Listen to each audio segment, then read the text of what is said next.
మొట్టమొదటిగా అందరికీ నమస్కారం. గత 2 నెలలుగా జనసేన కార్యకర్తలైతేనేవ్వండి, ప్రజలైతేనేవ్వండి, టీడీపీ కార్యకర్తలైతేనేవ్వండి, ప్రజలైతేనేవ్వండి, అలాగే ఎక్కడెక్కడ బీజేపీ ఉన్నారో వాళ్ళు కూడా ఒక మంచి సమన్వయంతోటి బాగా అన్నదమ్ముల్లాగా కలిసిపోయి 2 నెలల నుంచి బ్రహ్మాండంగా కష్టపడ్డారు. వాళ్ళందరికీ కూడా మొట్టమొదటిగా చేతులెత్తి అందరికి కూడా నేను నమస్కారం తెలియజేస్తా ఉన్నాను. జనసేన వాళ్ళు, తెలుగుదేశం వాళ్ళు, బీజేపీ వాళ్ళు ఎక్కడా ఇటువంటి గొడవలు లేకుండా విలేజెస్లో బ్రహ్మాండంగా వైసీపీని ఓడించాలి అనేటువంటి పట్టుదలతోటి ఎలక్షన్స్ చేశారు. మరి ముఖ్యంగా మచిలీపట్నం అసెంబ్లీ కాన్స్టిట్యున్సీలోనైతే కూటమిని తెలుగుదేశం గెలిపించడంతో పాటు పేర్నాని కుటుంబాన్ని ఓడించాలి అనేటువంటి కసి ప్రజల్లో కనపడింది, ఎక్కడ బూతుల్లో చూసినా. దానికి కారణం ఆ ఎమ్మెల్యే ప్రవర్తించినటువంటి తీరు గత 5 సంవత్సరాలుగా. మరి ఎక్కడ చూసినా నిన్న 7 అసెంబ్లీ కాన్స్టిట్యున్సీల్లో నేను పర్యటించాను. అన్ని బూతులు నా వీలైనంత వరకు బూతుల్లో 7 అసెంబ్లీ కాన్స్టిట్యున్సీల్లో పర్యటించినప్పుడు ప్రజలు 2 గంటల టైంలో కూడా ఎండల్లో పెద్ద ఎత్తున క్యూలో నిలబడి ఓట్లేశారు. అది ఒక శుభసూచకం.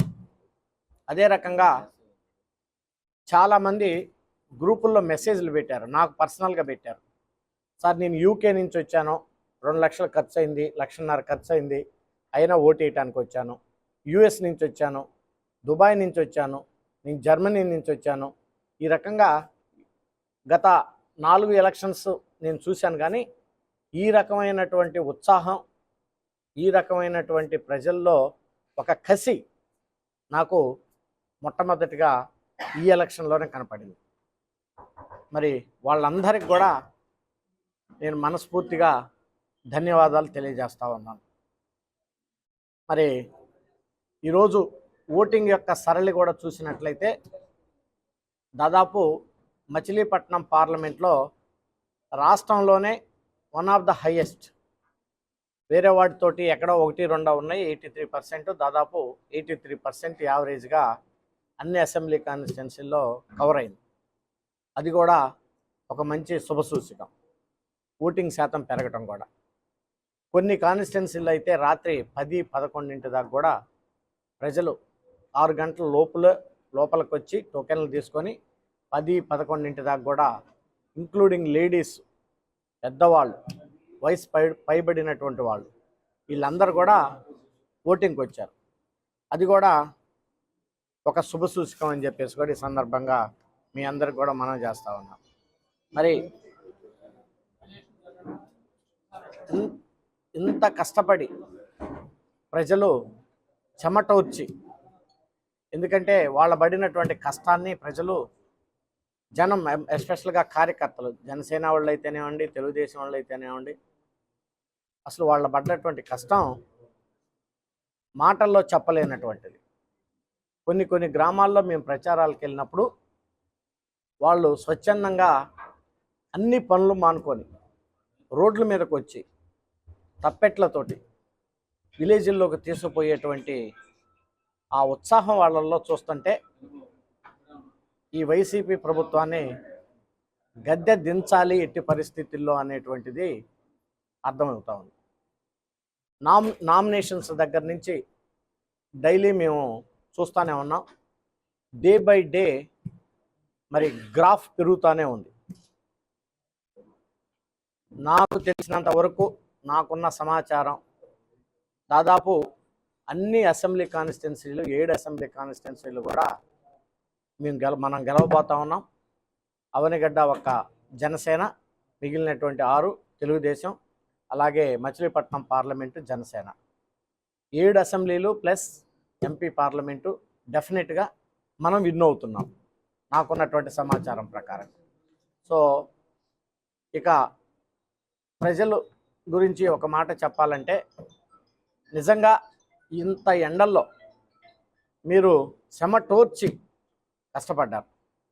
నిజంగా వాళ్ళందరికీ ప్రతి ఒక్కళ్ళకి కూడా చేతులెత్తి నమస్కరిస్తూ ఉన్నాను రియల్గా. సో అంత కసి జనాల్లో కనపడటం, ఈ ప్రభుత్వాన్ని గద్దె దించటం, జగన్మోహన్ రెడ్డి గారి యొక్క పరిపాలన, అలాగే ఇలాంటి శాసనసభ్యులు ఉన్నటువంటి వీళ్ళని గద్దె దించాలనేటువంటి ఆలోచన ప్రధానంగా. మరి దీనికి ప్రజలతో పాటు నాయకులు కూడా బాగా సహకరించారు. పెద్ద పెద్ద నాయకులందరూ కూడా, వేదవ్యాస్ గారు కూడా చంద్రబాబు నాయుడు గారితో మాట్లాడి ఆ తర్వాత ఆయనకి చేతనైనంత వరకు ఆయన వాళ్ళ కుమారుడు ఇద్దరు కూడా పెడన అలాగే మచిలీపట్నం నియోజకవర్గంలో ఎక్కడెక్కడైతే తను చేయగలుగుతాడో ఇవన్నీ కూడా తిరిగి వేదవ్యాస్ గారు కూడా చాలా చక్కగా పనిచేశారు. ఆయనకు కూడా నా హృదయపూర్వక ధన్యవాదాలు తెలియజేస్తూ ఉన్నాను. ఆయనకు కూడా బాబు గారు కూడా మాట్లాడారు కాబట్టి ఫ్యూచర్లో ఆయనకు కూడా ఒక మంచి పదవి రావాలని చెప్పేసి కోరుకుంటా ఉన్నాను. సో ఓవరాల్గా మనం గెలవబోతూ ఉన్నాం. స్టేట్లో గవర్నమెంట్ ఫామ్ చేయబోతూ ఉన్నాం. మనం గెలవబోతూ ఉన్నాం. రవీంద్ర గారు కూడా మంచి మెజార్టీతో గెలుస్తాడు. అదే రకంగా నేను మంచి మెజార్టీతో గెలుస్తాం. రాష్ట్రంలో కూడా మన రాష్ట్రంతో పాటు నా పార్లమెంటు పరిధిలో ఉన్నటువంటి 7 అసెంబ్లీ నియోజకవర్గాలు కూడా మనం గెలవబోతూ ఉన్నాం. కూడినటువంటి ఎలక్షన్స్ మొట్టమొదటిగా నేను ఇప్పటికీ 5వ ఎలక్షన్ చేస్తున్నా. ఇదే చూశాను నేను రియల్గా, అంత చక్కగా జరిగింది. సో మరి ఒక్కసారి మా వేదిక మీద ఉన్నటువంటి నాయకులందరికీ పేరు పేరున, అదే రకంగా ఇక్కడ ఉన్న వాళ్ళందరికీ కూడా ధన్యవాదాలు మరొకసారి తెలియజేసుకుంటున్నాను. ఇక్కడైతే రవీంద్ర గారు నేను చాలా చక్కగా మంచి కోఆర్డినేషన్ తోటి వర్క్ చేసుకున్నాం.